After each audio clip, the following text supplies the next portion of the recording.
ഈ ചരുവം കണ്ട ആരും പേടിക്കേണ്ട ഗൈസ്, ഇതാണ് പഴഞ്ചോറ്. ചിക്കൻ ചാറ്, മോര് കാച്ചിയത്, പിന്നെ ഇടയ്ക്കൂടി പച്ചമോര്, ഉള്ളി, പച്ചമുളക്. അപ്പോൾ ഇതൊക്കെ കൂട്ടി ഇന്നത്തെ എൻ്റെ രാവിലത്തെ ബ്രേക്ക്ഫാസ്റ്റാണ്. ഞാനേ ബ്രെഡും ഈ ചിക്കൻ ചാറുമായിട്ട് കഴിക്കാമെന്ന് വെച്ചപ്പോൾ ഇക്ക പറഞ്ഞില്ല ഈ ചോറൊന്ന് തീർത്തേ പറ്റത്തോളം എന്ന് പറഞ്ഞിട്ട് എനിക്ക് ഈ ഒരു ചരുവത്തിലിട്ട് തന്നിരിക്കുകയാണ്. അപ്പം ഞാനൊന്ന് കഴിക്കട്ടെ കേട്ടോ. കുറേ നാളായി പഴഞ്ചോറൊക്കെ കഴിച്ചിട്ട്, കഴിക്കട്ടെ എങ്ങനെ ഉണ്ടെന്ന്. ആരും കൊതി വയ്ക്കല്ലേ.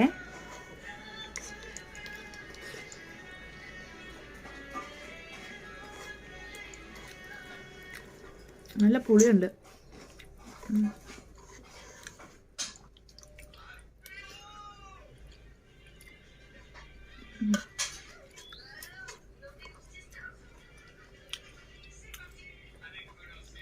സൂപ്പർ. അപ്പം നാളെ എല്ലാവരും പഴഞ്ചോറ് കഴിക്കുക കേട്ടോ. ചിക്കൻ കറി ഇല്ലെങ്കിലും കുഴപ്പമില്ല, മീൻ കറി കൂട്ടി കഴിച്ചാൽ മതിയേ. ഇന്ന് പഴഞ്ചോറ് കഴിച്ചവരൊക്കെ കമൻറ്റ് ചെയ്യണം കേട്ടോ.